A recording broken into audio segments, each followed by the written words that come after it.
Assalamualaikum teman-teman, saya Randy Adhazila. Jadi video kali ini saya mau rakit PC 4,5 jutaan. Biasanya rakitan PC seperti ini tuh harus pilih salah satu, mau estetika atau mau performance. Tapi di video kali ini saya dua-duanya harus dapat.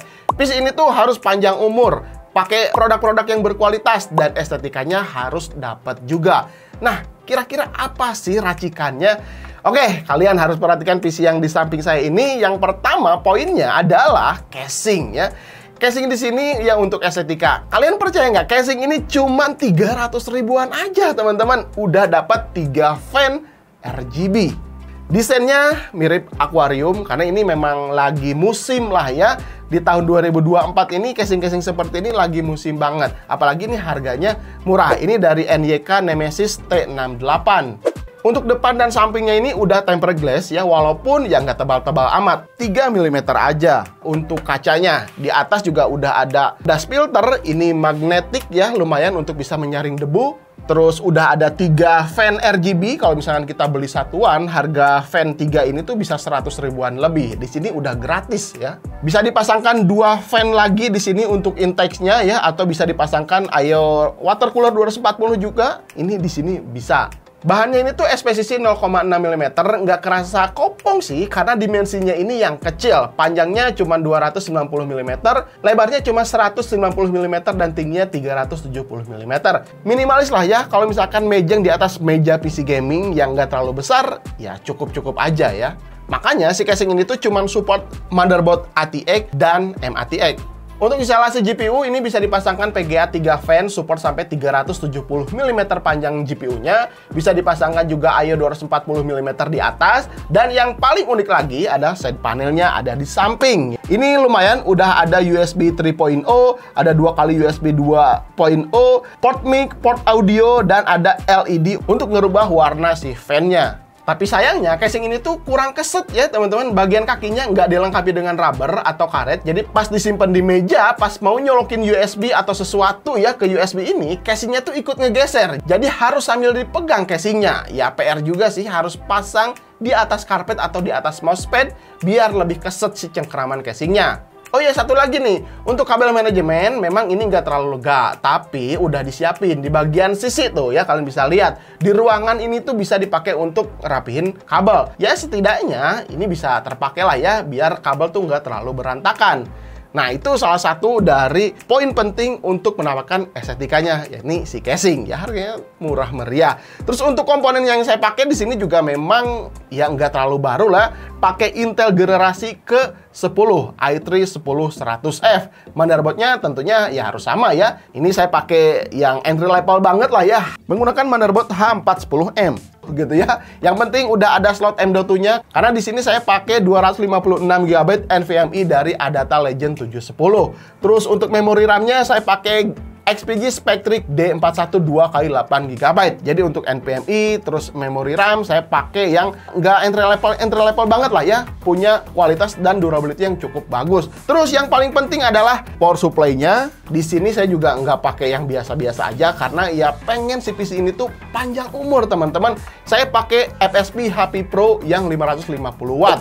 Ya meskipun harganya lebih mahal sedikit, tapi hati jadi tenang ya.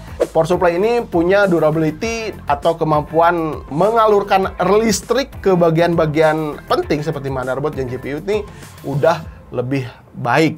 Terus untuk GPU-nya, kalian masih penasaran ya? Saya pakai GTX 1050.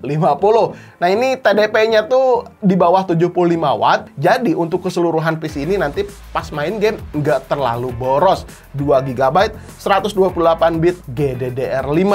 Nah satu lagi untuk cooler ya, di sini saya pakai PC cooler yang panjangnya 160 mm ya. Jadi ya memang ini agak ngepas banget ketika dipasangkan si tempered glass bagian sisinya. Tapi kalau misalkan pengen harganya lebih murah, pakai stok cooler bawaan juga ya lebih oke aja gitu.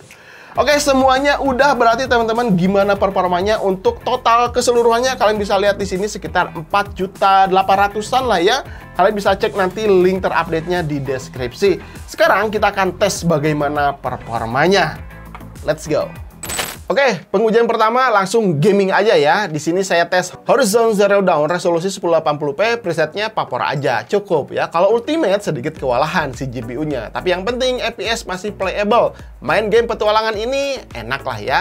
Lihat, GPU udah mentok di 99%-an, ini naik turun dikit lah ya. Untung suhunya adem banget, karena nggak pakai power pin tambahan, jadi TDP-nya di bawah 75 watt. Usage CPU juga masih aman di 50%-an, ya kurang lebih lah ya. Main kayak gini mah gaskeun aja mau seharian gitu ya. Lanjut game kedua, ada Spider-Man Remaster. Resolusi sama 1080p tapi presetnya medium aja. Bisa dilihat game ini tuh memang berasa CPU bound. Karena render cepat ya, detailing gedung dan awan yang jauh itu tuh cukup berat, membebankan kerja CPU. Jadi kadang nyentuh 90% juga tuh si CPU. Ya wajar aja sih ya. Kalau GPU ya udah pasti mentok lah ya, di atas 95%, bahkan 99% terkuras banget.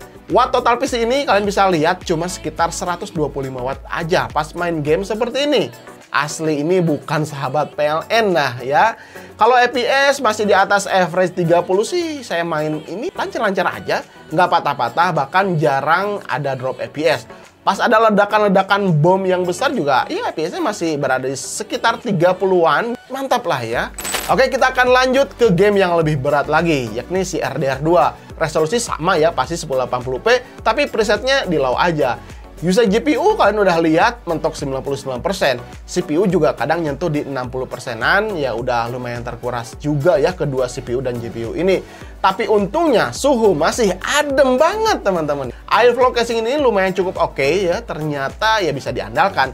3 fan gratisan dari casing NYK Nemesis T68 ini cukup membantu mendinginkan si komponen jadi lebih adem. Mantap lah ya, sip. Terus tambah lagi untuk skor Fire Strike di sini memang masih di angka 5 ribuan. Ya ini pas-pasan lah ya untuk melibas game-game terkini. Ya walaupun seperti tadi ya settingannya ya paling low dan medium gitu. Lalu untuk skor Time Spy juga ya masih di 2200-an. Ya memang masih di bawah standar. Makanya kalau kita setting game di high atau di ultimate, FPS-nya pasti kewalahan ya.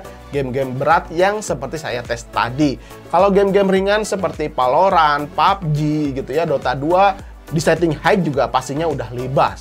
Nah, masih penasaran kan? Saya tes editing juga nih. Ngedit-ngedit video sekelas IT di sini masih lancar ya, walaupun sedikit ada patah-patah sedikit. Ketika masukkan file videonya ada merah-merah sedikit, ya nggak apa-apa, wajar lah ya. Masukkan footage baru atau layer atau efek yang baru, ya kelihatan ada kuning atau merah, tinggal di render dikit-dikit aja. Dan ini nggak terlalu mengganggu, tapi ya sedikit memakan waktu aja. Yang penting masih tetap bisa produktivitas, bisa dipakai buat konten YouTube, TikTok, bikin desain-desain ringan, ini bisa banget. Terakhir, kita akan tes live streaming di Facebook. Kalian bisa lihat aja performa si PC-nya di pojok kiri atas.